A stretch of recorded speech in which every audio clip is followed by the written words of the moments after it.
مولاي صل وسلم دائما ابدا على حبيب. الحمد للہ رب العالمین والصلاة والسلام علی رسولہ الامین وعلی آلہ واصحابہ اجمعین، اما بعد فقد قال اللہ تبارک وتعالی فی القرآن المجید اعوذ باللہ من الشیطان الرجیم بسم اللہ الرحمن الرحیم وَإِذَا سَأَلَكَ عِبَادِي عَنِّي فَإِنِّي قَرِيبٌ أُجِيبُ الدَّعْوَةَ الدَّاعِي إِذَا دَعَانِي فَلْيَسْتَجِيبُوا لِي وَلْيُؤْمِنُوا بِي لَعَلَّهُمْ يَرْشُدُونَ۔ اے پیغمبر، جب آپ سے میرے بندے میرے متعلق سوال کریں تو انہیں بتا دیں کہ میں قریب ہی ہوں، ہر پکارنے والے کو سنتا ہوں یا وہ مجھ کو پکارتا ہے، سو ان کو چاہیے کہ میرے احکامات مانیں اور مجھ پر ایمان لائیں تاکہ وہ نیک راہ پائیں۔ حضرت ابو ہریرہ رضی اللہ تعالیٰ عنہما سے روایت ہے کہ سرکار دو عالم صلی اللہ علیہ وسلم نے ارشاد فرمایا، ابن آدم کے ہر عمل نیکی کو 10 گنا سے 700 گنا تک بڑھا دیا جاتا ہے۔ ایک اور جگہ سرکار دو عالم صلی اللہ علیہ وسلم نے فرمایا، رمضان المبارک ایسا رحمتوں اور برکتوں والا مہینہ ہے جس میں نفل عبادت کا ثواب فرض عبادت کے برابر کر دیا جاتا ہے، اور فرض عبادت کا ثواب معمول کی 70 عبادتوں کے برابر کر دیا جاتا ہے۔ گویا رمضان المبارک میں ایک فرض نماز پڑھنے سے 70 نمازوں کا ثواب ملتا ہے۔ رمضان المبارک کو یہ اعزاز حاصل ہے کہ اس مبارک اور مقدس مہینے میں سراپا ہدایت کتاب خدا قرآن کا نزول ہوا۔ اسی روحانی ماہ میں لیلۃ القدر رکھی گئی جس کی بہت زیادہ فضیلت اور شان بیان کی گئی ہے۔ قرآن پاک میں ارشاد ہے، لیلۃ القدر خیر من الف شہر، یعنی لیلۃ القدر کی رات 1000 مہینوں سے بہتر ہے۔ اگر 1000 مہینوں کے سال بنا جائیں تو 83 سال 4 ماہ یا 30,000 دن بنتے ہیں۔ برصغیر ہند و پاک میں ایک انسان کی اوسط عمر 40 سے 50 سال ہے۔ لیلۃ القدر ایسی پاکیزہ، مقدس، اعلیٰ اور افضل رات ہے جس کی عبادت کا اجر و ثواب پوری انسانی زندگی سے بھی زیادہ ہے۔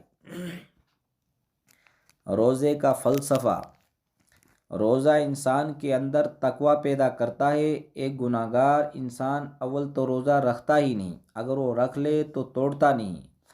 آپ اگر اسے رائے دیں کہ بھائی روزہ رکھنے سے تو نڈال ہو چکا ہے،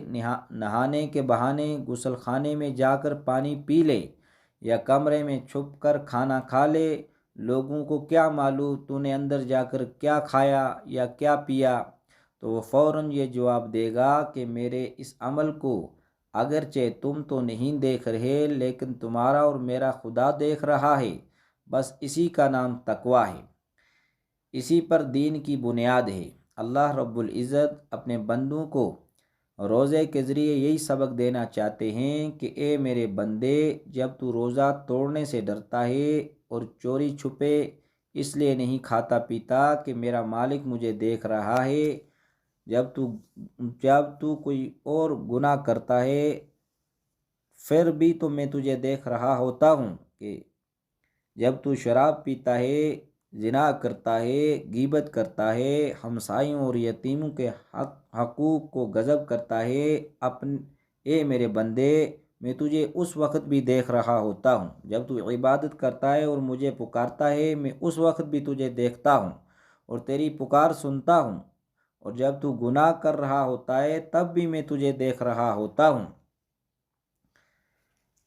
اس لیے اللہ تعالیٰ نے دوسرے پارے کے ایک مکمل رکوع میں روزے کے احکامات اور مسائل و فضائل کو بیان کرتے ہوئے نفس مضمون سے ہٹ کر یہ ارشاد فرمایا، وَإِذَا سَأَلَكَ عِبَادِي عَنِّي فَإِنِّي قَرِيبٌ، اے پیغمبر میرے بندوں سے کہہ دیجئے کہ میں ان کے بہت قریب ہوں۔ اور ایک موقع پر ارشاد فرمایا، نحن اقرب الیہ من حبل الورید، میں تمہاری شہ رگ سے بھی زیادہ قریب ہوں۔ انسانی فطرت ہے کہ جب وہ آزمائش میں مبتلا ہوتا ہے تو وہ دوسرے انسان کو مدد کے لیے پکارتا ہے۔ اللہ رب العزت جو ہمارا حقیقی مالک و خالق ہے، اپنے بندوں کو بتاتا ہے کہ سب سے زیادہ میں ہی تمہارے قریب ہوں۔ میری قربت کا یہ عالم ہے کہ میں تمہاری شیرگ یعنی تمہاری جان سے بھی زیادہ نزدیک ہوں۔ اس لیے بندے کے لیے ضروری ہے کہ وہ ہر مصیبت، تکلیف، غم اور آزمائش کی گھڑیوں میں صرف اپنے پروردگار ہی کو پکارے، کیونکہ اللہ تعالیٰ علم اور واقفیت کے لحاظ سے بھی انسان کے قریب ہے۔ میرے محترم بزرگوں، دوستو، جب یہ عقیدہ بن جائے کہ مولا کریم اپنے بندوں کے قریب ہے اور وہ ہماری پکار، فریاد، التجا اور دعا سنتا ہے، تو پھر بندے کو چاہیے کہ وہ سب سے کٹ کر صرف اپنے مالک حقیقی سے جڑ جائے، اسی سے اپنی مرادیں مانگے، اسی کے آگے دست سوال دراز کرے، اسی کے حضور جھکے، اسی کے سامنے دامن پھیلائے، اسی سے بھیک مانگے اور اسی کے در پر اب سجدہ کرے۔ رب العزت اتنے شفیق و مہربان ہیں کہ وہ نہ صرف ہماری پکار سنتے ہیں بلکہ اس کا جواب بھی دیتے ہیں اور ہماری دعاؤں کو شرف قبولیت بخشتے ہیں۔ قرآن کھولتے ہی ہمیں پہلا درس یہ دیا گیا، ایاک نعبد، ہم تیری ہی بندگی کرتے ہیں، و ایاک نستعین، تجھ ہی سے مدد مانگتے ہیں۔ جب پروردگار عالم بندوں کی پکار سنتے ہیں تو پھر ضروری ہے کہ انسان نہ صرف دکھ، تکلیف، مصیبت، بیماری اور خوف میں فریادی بن کر اس کی مدد اور اعانت کا طالب ہو، بلکہ جب اس کے مقصد کا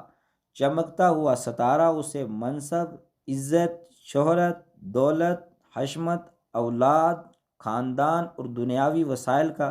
کی سر بلندیوں تک پہنچا دے، تو پھر بھی وہ مالک حقیقی کے فضل و کرم اور فیوز و برکات کا خواہش